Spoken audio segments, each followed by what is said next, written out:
This one, no, yung Buddha along the road going Chiang Mai. Na pumasok kami, it's under rainy conditions, no? Pero tiniis. Galing kami doon, right side, no? Sukhothai dito, left side going Chiang Mai na. So may rainy, no? Umuulan. Rainy condition, but because we want to see the giant Buddha. Basa kami here. So under construction pa siya, no? Under construction, this one.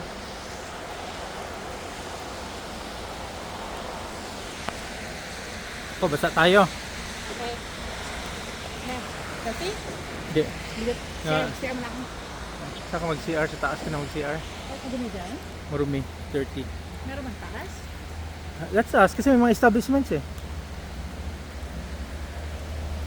You know? Try mo. Kung matolerate mo. Ay, meron sa tango. Check. Dito na ako.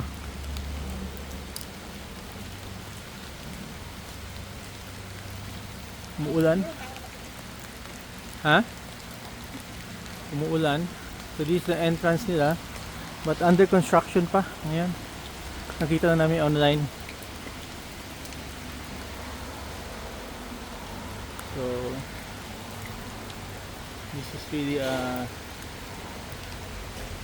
road adventure. We traveled so far mga 1,000 kilometers na. Ngayon pabalik pa tayo. So probably abot namin ng definitely will be reaching 2,000 kilometers of road trip. Ito ngayon umuulan. Umuulan. But still, we are still on our exposure adventure. Okay?